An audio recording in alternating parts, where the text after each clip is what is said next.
নমস্কার, আমার গল্প পাঠ আসরে আপনাকে স্বাগত জানাচ্ছি। পড়ে শোনাচ্ছি প্রথম আলো উপন্যাসের প্রথম খণ্ডের ৩৭তম পর্ব। শেষ পর্যন্ত ভালোই ভালোই সরোজিনী খুলনা হয়ে পৌঁছল বরিশাল শহরে। সেখানে এক অভাবনীয় দৃশ্য দেখে রবির বুক ভরে গেল। জাহাজঘাটায় কাতারে কাতারে মানুষ জমা হয়েছে। তাদের মধ্যে রয়েছে বহু ছাত্র, উকিল, মোক্তার, হাকিম, জমিদার, দোকানদার, মহাজন। সবাই সহর্ষে স্বাগত অভ্যর্থনা জানাচ্ছে। এইসব লোকদের এত উৎসাহের কারণ কি? কলের জাহাজ তো অভূতপূর্ব কিছু নয়। ফ্লোটিলা কোম্পানি কয়েক মাস আগে থেকে স্টিমার চালাচ্ছে, তাতে যাত্রীরাও যাতায়াত করছে নিয়মিত। কিন্তু সরোজিনী যে স্বদেশী জাহাজ, বাঙালির জাহাজ, বাঙালির গর্ব। ডেকে রেলিং ধরে দাঁড়িয়ে আছেন জ্ঞানদা নন্দিনী। তিনি অভিভূত গলায় বলেন, নতুন, তোমার স্বপ্ন সার্থক। সাধারণ মানুষের এই অযাচিত ভালোবাসার নিদর্শন দেখে জ্যোতিরিন্দ্রনাথের চোখ ঝাপসা হয়ে এসেছে। তিনি মুখ নিচু করে চশমা মোছার ছল করতে করতে বললেন, ওই সাহেব বেটাদের আমি ঘায়েল না করে ছাড়ব না। ফ্লোটিলা কোম্পানির জাহাজ লেগে আছে নদীর অন্য পাড়ে। জলি বোটে করে যাত্রীদের নিয়ে যাওয়া হচ্ছে সেখানে। হঠাৎ একদল ছাত্র ছুটে এসে সেই ছোট নৌকাগুলোর সামনে ষাঁড় বেঁধে দাঁড়িয়ে পড়ে হাত জোড় করে বলতে লাগলো, দাদা, ভাইরা, আমাদের কথা একবার শুনুন, তারপর যে জাহাজে ইচ্ছে হয় যাবেন। আপনারা বাঙালি, বাঙালির জাহাজ থাকতে আপনারা ইংরেজের জাহাজে যাবেন কেন? দেশের টাকা কেন দেবেন বিদেশিদের? সাহেবরা কি আমাদের মানুষ বলে মনে করে? কত রকম অপমান করে।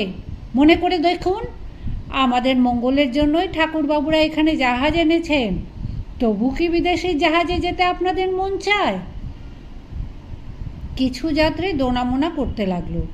কিছু যাত্রী ব্যস্ততার ভান করে চড়ে বসলো নৌকোয়। সাহেবদের জাহাজ নিয়মিত নিরাপদে পৌঁছে দিচ্ছে। স্বদেশী জাহাজের ওপর কি সেই আস্থা রাখা যায়? মাঝপথে যে ডুবে যাবে না, তার ঠিক কি? ছাত্ররা অনেক যাত্রীর হাত ধরে মিনতি করতে লাগলো। কারুর কারুর পায়েও আছড়ে পড়ল। কয়েকখানা নৌকো এর মধ্যে মানুষ বোঝাই করে ছেড়ে দিয়েছে। একটি 12-13 বছরের লুঙ্গি পরা ছেলে নদীতে নেমে পড়ে হাঁটু জলে দাঁড়িয়ে চিৎকার করতে লাগলো, সাহেবগো জাহাজ থেকে আমাগো জাহাজে অনেক পেল্লায়, সাহেবগো জাহাজ দুলদুল করে, আমাগো জাহাজ কত শক্ত, ওই জাহাজ ঝড়ে ডুইব্বা যাইবে, আমাগো জাহাজ ঝড় তুফান গ্রাহ্য করে না। ও কর্তারা, ওই জাহাজে গেলে একদিন না একদিন পরান্ডা যাবে। ছেলেটির কাণ্ড দেখে অনেকে হাসছে। রবির মনে হচ্ছে অন্য কথা। ইংরেজের সঙ্গেও যে প্রতিযোগিতায় নামা যায়, সাধারণ মানুষের মধ্যে এই চেতনা জাগলো কী করে? সিপাহী অভ্যুত্থান ব্যর্থ হয়ে যাবার পর এদেশের মানুষের মধ্যে বদ্ধমূল ধারণা জন্মে গিয়েছিল যে ইংরেজরা অপরাজেয়, শ্বেতাঙ্গ শাসকরা মহাশক্তিধর, তারা সব দিক দিয়েই কালো মানুষদের চেয়ে শ্রেষ্ঠ। আবার কি সেই ভুল ভাঙছে? একটি সাধারণ কিশোরও সাহসের সঙ্গে সেই কথা বলতে পারছে? সরোজিনীর ওপরের ডেকে যেমন দাঁড়িয়ে আছে ঠাকুরবাড়ির মালিকপক্ষ, সেরকম ফ্লোটিলা কোম্পানির জাহাজের ডেকেও দাঁড়িয়ে রয়েছে দুটি ইংরেজ। একজন বিলেত থেকে সদ্য আগত, অন্যজন স্থানীয়। প্রথম ইংরেজটি মুখে পাইপ কামড়ে ধরে জিজ্ঞেস করলো, তোমার কি মনে হয় নেটিভরা ব্যবসা করতে পারবে? দ্বিতীয় ইংরেজটি মুখ থেকে অনেকখানি অবজ্ঞার বাতাস ছেড়ে শব্দ করলো, ফেউ। তারপর বলল, ব্যবসা করবে বাঙালিরা? এরা দালালি আর জমিদারগিরি ছাড়া আর কিছু জানে না। ব্যবসা করতে গেলে ধৈর্য লাগে, সেটাই বাঙালিদের নেই যে। এরা চাকরি খুঁজে নিশ্চিন্ত হতে চায়। প্রথম সাহেবটি বলল, আমাদের ব্যস্ততার কিছু নেই, দেখা যাক ওদের দৌড় কতখানি। দ্বিতীয় সাহেবটি বলল, ওরা আড়কাঠি লাগিয়ে আমাদের যাত্রীদের ফেরাবার চেষ্টা করছে। পুলিশে খবর দিই, কয়েক ঘা ঠাঙানি খেলে এই নেটিভরা কুত্তার মতো পালায়। প্রথম সাহেবটি বলল, না না, পুলিশ ডাকবার কথা মনেও স্থান দিও না, তাতে উত্তেজনা বাড়বে। আমাদের জাহাজ একেবারে বয়কট করার ডাক দিয়ে ফেলতে পারে। এখন কিছুটা লাফালাফি করছে, করতে দাও। শেষ পর্যন্ত দেখা গেল ফ্লোটিরার জাহাজের অর্ধেক যাত্রী চলে এলো সরোজিনীর দিকে। প্রথম দিনের পক্ষে এটা একটা বিরাট জয় বলতে হবে। সগৌরবে ভোঁ বাজাতে বাজাতে সরোজিনী চলল খুলনার দিকে। দুদিন পর বরিশালের এক সভায় সংবর্ধনা জানানো হলো জ্যোতিরিন্দ্রনাথকে। হিন্দু মুসলমান নির্বিশেষে বহু মানুষ সেখানে উপস্থিত। দেবদারু গাছের পাতা দিয়ে সুন্দর করে সাজানো হয়েছে দ্বার। ছাত্ররা শহরে হ্যান্ডবিল বিলি করেছে। স্বতঃপ্রবৃত্ত হয়েও এসেছে অনেকে দূর দূর থেকে। বিভিন্ন বক্তা জ্যোতিরিন্দ্রনাথকে ফুলের মালা পরিয়ে অভিনন্দন জানালেন। অভিভূত জ্যোতিরিন্দ্রনাথ উত্তর দিতে গিয়ে আবেগমথিত গলায় বলেন, আপনারা যে অনেকেই এই মনোভাব ব্যক্ত করেছেন যে এটা আপনাদেরই জাহাজ, তাতেই আমি ধন্য। সত্যি এটা আমার জাহাজ নয়, এটা আমার স্বদেশবাসীর জাহাজ। এই উপলক্ষে গানও বাঁধা হয়েছে। একদল সমবেত স্বরে নগর সংকীর্তনের সুরে গাইল, ও ভাই দেখো, সব ঘুমিয়ে অচেতন হয়ে দেশের দশা একবার করে না স্মরণ, একবার চায় না রে কেউ নয়ন মেলে, একিরে কাল নিদ্রা এলো, মোরা সবারে জাগাবো, দুর্দশা ঘুচাবো, নিদ্রাগত প্রাণে আনিব চেতন। ফরাসি ক্যাপ্টেনটি এসে কাজে যোগ দিয়েছে। নিয়মিত যাতায়াত করতে লাগলো সরোজিনী। যাত্রী সংখ্যা রোজই বাড়ছে। স্বদেশী ও বঙ্গলক্ষ্মী নামে আরও দুটি জাহাজ চলে এলো। এইসব জাহাজ যখন যায়, নদীর দুধারে সার বন্দি হয়ে দাঁড়িয়ে থাকে মানুষ, দেশের নামে জয়ধ্বনি দেয়। ছেলে মেয়েদের স্কুল খুলে যাবে। জ্ঞানদানন্দিনী আর দেরি করতে পারবেন না। জ্যোতিরিন্দ্রনাথ স্বয়ং সব কিছু তত্ত্বাবধান করবেন বলে সরোজিনীর কেবিনেই আস্তানা গাড়লেন। রবিকে সঙ্গে নিয়ে কলকাতায় ফিরে এলেন জ্ঞানদানন্দিনী। এবার রবি আর মেজ বৌঠানের সঙ্গে সার্কুলার রোডের বাড়িতে গেল না। সে এলো জোড়াসাঁকোয়। বাবামশাইয়ের নির্দেশে তাকে জমিদারির কাজকর্ম দেখতে হবে। এখন জ্যোতিরিন্দ্রনাথও এখানে থাকতে পারবেন না, সুতরাং রবির দায়িত্ব আরও বেশি। প্রতিদিন সেরেস্তায় বসে সে হিসেবপত্র বুঝে নিতে লাগলো। সেই সঙ্গে চলল তার লেখালেখি ও নতুন বইয়ের প্রুফ দেখা। কাদম্বরীর মৃত্যুর সঙ্গে সঙ্গে ভারতী পত্রিকারও মৃত্যু হতে যাচ্ছিল। দ্বিজেন্দ্রনাথ ও জ্যোতিরিন্দ্রনাথ দুজনেই জানিয়ে দিয়েছিলেন তাঁরা আর এ পত্রিকা চালাতে পারবেন না। তখন স্বর্ণকুমারী এগিয়ে এলেন। তিনি ওই পত্রিকার ভার নিতে চান। সংবাদপত্রে ঘোষণা করে ভারতীর মালিকানা দিয়ে দেওয়া হলো স্বর্ণকুমারীকে। রবিকে তো প্রতি সংখ্যায় লিখতেই হবে আগের মতন। আগে জোড়াসাঁকোর বাড়িতে রবির জন্য বরাদ্দ ছিল একখানি ঘর। বরিশাল থেকে ফিরে এসে সে দেখল দোতলায় মিস্ত্রি লেগে গেছে। রবির জন্য নিজস্ব একটি বৈঠকখানা ঘর প্রস্তুত হচ্ছে, সেই সঙ্গে একটু রান্নার জায়গা ও স্নানের জায়গা এবং খানিকটা বারান্দা। দেবেন্দ্রনাথের সন্তানরা বিবাহের পর এরকম একটি পৃথক মহলের অধিকারী হয়। ঘরের মধ্যে মিস্ত্রিরা ঘোরাঘুরি করলে লেখাপড়ার অসুবিধা হয় খুবই। তিনতলায় জ্যোতিরিন্দ্রনাথের মহলটা খালিই পড়ে আছে। আগে রবি যখন তখন ওখানেই চলে যেত, এখন একবারও যায় না। মিস্ত্রিরা দেয়াল রং করছে, মেঝেতে ম্যাটিং আঁটছে, তারই একপাশে রবি চেয়ার টেবিল পেতে প্রুফ দেখে। রাত্রে মশারি না টাঙিয়েই ঘুমিয়ে পড়ে। রবির স্ত্রী মৃণালিনী এখনও জ্ঞানদানন্দিনীর কাছ থেকে লরেটো স্কুলে পড়তে যাচ্ছে। সুরেন ইন্দিরার সমবয়সী হলেও সে লেখাপড়ায় অনেক পিছিয়ে। তার ওই ইংরেজি স্কুলে যেতে ভালো লাগে না। রবিও এ কথাটা শুনেছে, কিন্তু কোনো প্রতিক্রিয়া দেখায়নি। মৃণালিনী এখন এ বাড়িতে এসে কী করবে? মেজ বৌঠান তাকে মানুষ করতে চান, দেখুন চেষ্টা করে। কাদম্বরী নেই। একসময় এই বাড়িতে কাদম্বরীই ছিলেন রবির প্রধান অবলম্বন। এখন তার অনস্তিত্ব যে রবির মনে কতখানি শূন্যতা সৃষ্টি করেছে তা সে নিজেই যেন জানে না। প্রকাশ্যে হুতাশের তো প্রশ্নই ওঠে না, বিরলেও রোদন করে না সে। আত্মঘাতিনী রমণী তার সংসারে কলঙ্ক দিয়ে যায়। সেজন্য তার প্রসঙ্গ তোলাই যেন এ বাড়িতে নিষিদ্ধ হয়ে গেছে। রবিও তা মেনে নিয়েছে। নিজেকে সে নানা কাজে ব্যস্ত রাখে। তার মধ্যেও মাঝে মাঝে অন্যমনস্ক হয়ে যায় রবি। কাদম্বরীর শরীর সে শ্মশানে পুড়তে দেখেছে। যে নারীকে ঘিরে ছিল রবির কত শত কবিতা, সেই বড় বর্ণনীকে পুড়িয়ে ছাই করে দিল আগুন। তবু রবির মনে হয় তিনি আছেন, কোথাও না কোথাও রয়েছেন এখনও। বিশ্বাস অবিশ্বাসের অনেক ঊর্ধ্বে এই অনুভূতি। এক এক সময় রবির মনে হয় মুখ তুলে তাকালেই সে দেখতে পাবে নতুন বৌঠানের কৌতুক হাস্যমাখা মুখখানি। রবির এই অন্যমনস্কতা অন্য কেউ লক্ষ্য করলেই সে সচেতন হয়ে যায়, জোর করে আবার মন দেয় কাজে। রবির মুখে এখন নবীন তৃণের মতন অল্প অল্প দাড়ি, সাজ পোশাকের দিকে মন নেই, ধুতির ওপর একটা উড়নি জড়িয়ে রাখে গায়ে। এক এক সময় সেইভাবেই বেরিয়ে পড়ে রাস্তায়, থ্যাকার স্প্রিংসের দোকানে গিয়ে এক গাদা বই কেনে। প্রখ্যাত ঠাকুরবাড়ির কনিষ্ঠ পুত্রটি এরকম অতি সাধারণ পোশাকে পথ দিয়ে হেঁটে যাচ্ছে দেখে চেনাশোনা কেউ অবাক হয়ে থমকে দাঁড়ায়। রবি ভ্রুক্ষেপ করে না। মাঝে মাঝে স্নান করতে খেতেও সে ভুলে যায়। ভৃত্যরা খাবার দিয়ে সাধাসাধি করলে সে সামান্য কিছু মুখে দিয়েই পাত্রটি সরিয়ে দেয়। আহারে তার একেবারেই রুচি নেই। একমাত্র নিজের বইয়ের প্রুফ দেখার সময়ই রবির আর কোনো কথা মনে পড়ে না। কবিতাই তার আসল সত্তা, কবিতার মধ্যেই সে বসবাস করে। কবিতার এক একটি শব্দ তাকে ঘন্টার পর ঘন্টা মাতিয়ে রাখে।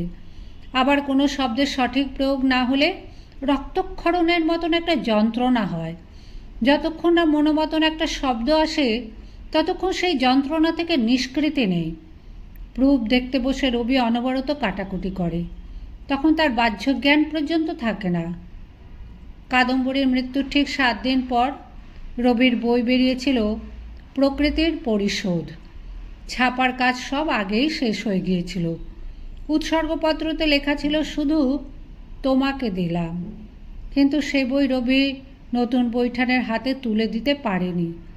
তখন কাদম্বরীর শ্রাদ্ধের ব্যবস্থা চলছে। এর মধ্যে নলিনী নামে আর একটা চটি নাটকের বই বেরিয়ে গেছে। তারপর ছাপা শুরু হয়েছে শৈশব সঙ্গীত। রবির কাব্যচর্চায় একেবারে শুরুর নিদর্শন কবিতাগুলি স্থান পেয়েছে এই বইতে। কয়েকদিন একটানা প্রুফ দেখার পর তার চিন্তা জাগলো, এই গ্রন্থটি উৎসর্গ করা হবে কাকে? রবির যে সব বই নতুন বৌঠানকে দিতে ইচ্ছে হয়। মৃত কারুকে কি বই উৎসর্গ করা যায়? তারপর সব বই একজনকে দিলে অন্যরা কেউ কিছু ভাববে? ষাটে লিখলেও সকলে বুঝে যায়, কিন্তু এই কবিতাগুলির সঙ্গে যে নতুন বৌঠানের অবিচ্ছেদ্য সম্পর্ক। রবি একটা সাদা কাগজে প্রথমে লিখল, এ কবিতাগুলিও তোমাকে দিলাম। একটুক্ষণ সেদিকে তাকিয়ে থেকে সে আবার লিখল, বহুকাল হইল তোমার কাছে বসিয়াই লিখিতাম, তোমাকেই শুনাইতাম। তুমি যেখানেই থাকো না কেন এ লেখাগুলি তোমার চোখে পড়িবেই। হঠাৎ কি মনে হলো, কাগজপত্র সব ফেলে রেখে রবি তত্তর করে সিঁড়ি বেয়ে উঠে এলো 3 তলায়। শিকল খুলে সে হাট করে দিল দরজা। কাদম্বরী চলে যাওয়ার পর রবি আর এখানে আসেনি। ভাঙা কাজগুলি শুধু পরিষ্কার করা হয়েছে। তাছাড়া পাশাপাশি ঘর দুটি যেমন যেমন সাজানো ছিল তেমনিই আছে। বাগানের দিকে যে জানলা, সেই জানলার পাশে কাদম্বরী প্রায় বসে থাকতেন। পালঙ্কটিতে এখনও বিছানা পাতা রয়েছে। টেবিলের ওপর রবিরই বই বউ ঠাকুরুনির হাট অর্ধেক খোলা। রবি অস্ফুট স্বরে ডাকল, নতুন বৌঠান। বিকেল শেষ হয়ে এসেছে। ঘরের মধ্যে একটু একটু অন্ধকার। অনেক দিন এ মহলে আর বাতি জ্বলে না। রবি এ ঘর ও ঘর ঘুরতে লাগলো, হাত বুলোতে লাগলো নানান আসবাবে, আর মাঝে মাঝে ডাকতে লাগলো, নতুন বৌঠান, নতুন বৌঠান। রবির মনের একটা অংশ জানে কেউ সাড়া দেবে না। সে যে শ্মশানে দেখে এসেছে, তবু তার ডাকতে ইচ্ছে করছে। মনের অন্য একটা অংশ যেন বলছে, অসম্ভবের পরেও তো আরও অসম্ভব থাকে। সেই চরম অসম্ভব কি কখনো বাস্তব সম্ভব হয় না? বারান্দায় সার সার ফুল গাছের টব। এসব গাছ কাদম্বরী নিজের হাতে লাগানো। এর মধ্যে অনেক গাছ শুষ্ক বিবর্ণ হয়ে গেছে। অনেক দিন কেউ জল দেয় না। রবিকে দেখে কয়েকটি গাছ যেন দুলে দুলে অভিযোগ জানাতে লাগলো। স্নানের ঘরের একটা গামলায় এখনও পুরনো জল রয়ে গেছে, তার উপর পাতলা ধুলোর সর পড়েছে। হয়তো এই জলেই কাদম্বরী শেষবার স্নান করেছিলেন। জ্যোতিদাদাও তো তারপর আর একদিনও এখানে থাকেননি। সেই গামলাটি ধরে এনে রবি সব টবে একটু একটু জল দিল। এই গাছগুলিতে কাদম্বরীর হাতের স্পর্শ আছে।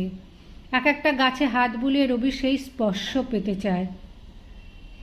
এই বারান্দায় কত হাসি, কত গান, কত কৌতুকের স্মৃতি।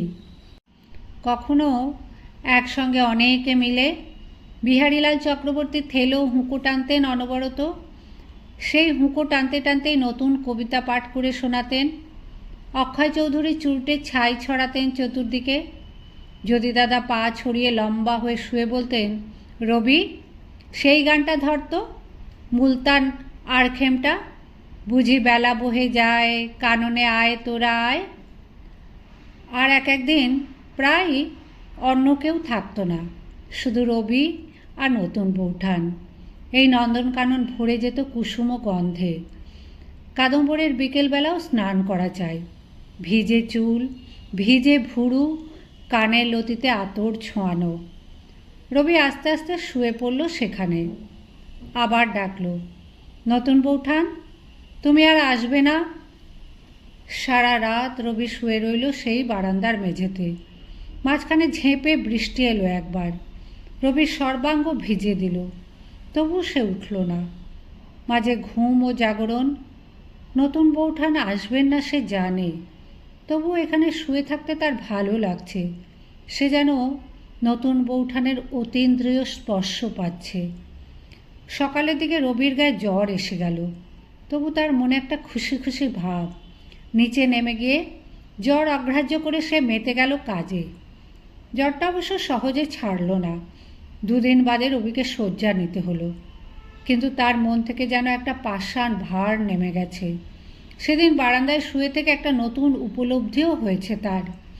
নতুন বৌঠানের বিচ্ছেদ এখনও সে কল্পনা করতে পারে না। তিনি অত্যাগ সহন, তবু তিনি যেন মুক্তি দিয়ে গেছেন রবিকে। শেষের দিকে কাদম্বরীর একাকিত্ব তার মন খারাপ দেখে রবির অপরাধ বোধ হতো। কিন্তু কাদম্বরীর অঞ্চল ছায়া ছেড়ে বাইরের জগতে যাবার জন্য যে রবির ডাক এসে গেছে, এই দুদিক সে সামলাতো কী করে? নতুন বৌঠান আর বাস্তবে নেই। স্মৃতির মধ্যে নতুন বৌঠান এখন যেন আরও প্রিয় হয়ে উঠেছেন। শুয়ে শুয়ে একটা বই পড়ছে রবি। খুট করে একটা শব্দ শুনে সে চোখ তুলে তাকালো। দরজার কাছে দাঁড়িয়ে আছে একটি কিশোরী, জবরজং শাড়ি পরা। তাকে দেখাচ্ছে একটি রঙিন পুঁটুলির মতন। এ কে? একটু নজর করে রবি বুঝল এ তো তারই বিবাহিতা পত্নী। ভালো করে এখনো পরিচয়ই হয়নি এর সঙ্গে। মৃণালিনীর মুখে ভীতু ভীতু ভাব। আড়ষ্ট হয়ে দাঁড়িয়ে আছে দরজার সামনে, যেন ভেতরে আসতে সাহসই করছে না। রবি জিজ্ঞেস করল, তুমি তুমি কখন এলে? মৃণালিনী কাঁপা কাঁপা গলায় বলল, আমাকে বলু দাদা নিয়ে এলো। আমার ও বাড়িতে থাকতে আর ভালো লাগে না। রবি বলল, কেন ভালো লাগবে না কেন? ওরা সবাই তোমাকে ভালোবাসেন, তাছাড়া স্কুল যাওয়ার সুবিধা ওখান থেকে। মৃণালিনী বলল, আমার স্কুল ভালো লাগে না। রবি হাসল। সে নিজে স্কুল পালানো ছেলে, তার স্ত্রীও কি সেই রকম হবে? স্কুল বিষয়ে উপদেশ দেওয়া কি তার সাজে? তবু সে বলল, তা বললে কি হয়? বিবি, সরলা এরা সবাই স্কুলে যায়। মৃণালিনী তাড়াতাড়ি বলে উঠল, স্কুল এখন ছুটি। রবি জিজ্ঞেস করল, এখন কিসের ছুটি? এই তো সামার ভ্যাকেশন শেষ হলো।